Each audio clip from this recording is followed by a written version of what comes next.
बिस्मिल्लाहिर्रहमानिर्रहीम। अस्सलाम वालेकुम स्टूडेंट, कैसे हैं आप सब।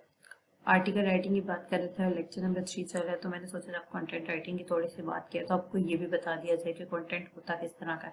लेक्चर छोटा सा ही है और होपफुली आप इसको एंजॉय करेंगे। तो हमारी कंटेंट की 4 टाइप्स होती हैं: text, images, video and audio. Text की टाइप आप ले लें, आपके पास किस तरह का टेक्स्ट में कंटेंट हो सकता है।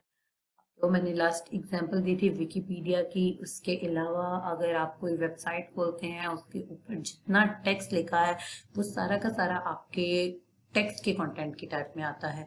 यानी कि कोई ऐसी चीज लाइक आपकी बुक्स हैं या कोई सोल्यूशन बुक्स हैं, उनमें आप देखेंगे सोल्यूशन बुक्स में बहुत कम आपकी जो है ना डायग्राम्स वगैरह बनी होती हैं, तो वो भी आपकी एक तरह की कंटेंट जो टेक्स्ट कंटेंट है आपका। उसके अलावा आप न्यूज़पेपर पढ़ते हैं, न्यूज़पेपर की काफी ज्यादा जगहों पे जो है वो टेक्स्ट जो है ना वैसे ही लिखा होता है, उसमें कोई इमेजेस वगैरह नहीं होती, वो भी हमारा टेक्स्ट कंटेंट है। आप नॉवेल्स पढ़ते हैं, आप स्टोरीज पढ़ते हैं, वो सारी की सारी जो है हमारा टेक्स्ट कंटेंट होता है।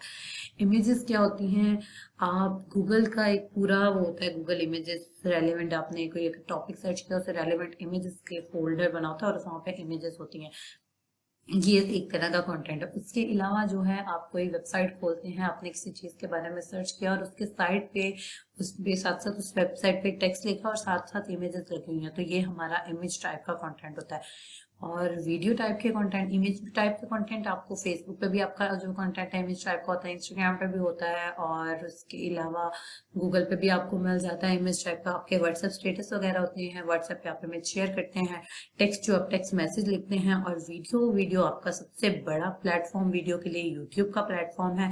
आपके बहुत सारी वेबसाइट पे यूट्यूब की वीडियो को ही इम्बेड किया जाता है, यानी आपकी बहुत सारी वेबसाइट ऐसी होती है जहाँ पे या तो आपको डायरेक्ट यूट्यूब के प्लेटफॉर्म पे ले जाता है या कोई वीडियो एम्बेड कर दी जाती है और वो होती यूट्यूब प्लेयर पे ही है, लेकिन चल आपकी उस वेबसाइट पे रही होती है। तो यूट्यूब बहुत बहुत बड़ा प्लेटफॉर्म है वीडियो के लिए, कंटेंट के लिए। अगर आपने वीडियो कंटेंट की बात करनी है तो शायद वो वाहिद वेबसाइट है जिसमें सिर्फ वीडियोस ही वीडियोस होती हैं। ठीक है, उसके अलावा आपके व्हाट्सएप पे भी आप वीडियोस शेयर कर सकते हैं, फेसबुक पे भी आपके वीडियोस अवेलेबल होती हैं, इंस्टाग्राम पे भी IGTV वीडियोस होती हैं, उसके अलावा वीडियोस होती हैं, रील्स वगैरह होती हैं। मतलब आपको वीडियोस भी हर जगह मिल जाएंगी। इन चीज़ों की आपको समझ है, सिर्फ आपके कॉन्सेप्ट थोड़े से क्लियर करने के लिए कि आपको बहुत सी चीज़ों की समझ होती है लेकिन हमारे माइंड में ना उसकी कोई एग्जाम्पल नहीं आ रही होती, तो इन चीज़ों को बताने का मकसद है कि आपके माइंड में उसकी कोई एग्जाम्पल आए। ऑडियो क्या होता है, आपके MP3 म्यूजिक, यानी आपके ऑडियो सॉन्ग्स, ऑडियो नाते, ऑडियो ये जो होते हैं मिली नगमे वगैरह, ये सारा हमारा जो होता है ऑडियो में आता है। आपके वॉइस मैसेजेस जो आप किसी को शेयर करते हैं, रिकॉर्डिंग किसी भी चीज की, ये सारी हमारी ऑडियो में आती है। आप जब YouTube वीडियो सुन रहे हैं तो इट मीन्स आप उसकी ऑडियो सुन रहे हैं, और जो देख रहे हैं वो आप वीडियो देख रहे हैं। ये चारों चीजें जो टेक्स्ट, इमेजेस, वीडियो और ऑडियो है, ये एक दूसरे से अलग नहीं है, ये मिलकर एक बहुत अच्छा ब्लॉग बना देती हैं, एक बहुत अच्छा कंटेंट बना देती हैं। इनसे अकेले अकेले काम लेंगे, जैसे अभी मैंने बात की, तो बहुत कम चीजें ऐसी होती हैं अकेले अकेले एंजॉय कराने वाली। जैसे अगर आप टेक्स्ट की बात कर रहे हैं तो आपके नॉवेल्स होते हैं जो वाहिद ऐसी चीज है, जो स्टोरी बुक्स होती हैं जो आपको इंटरेस्ट में ले जाती हैं टेक्स्ट के साथ।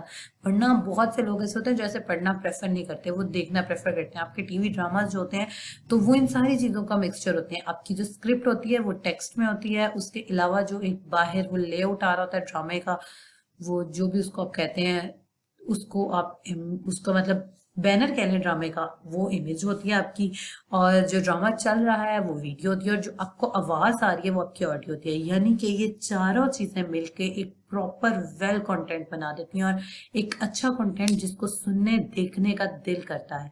तो ये था जी हमारा lecture number 3। Thank you so much, hopefully आपको समझ आ गई होगी।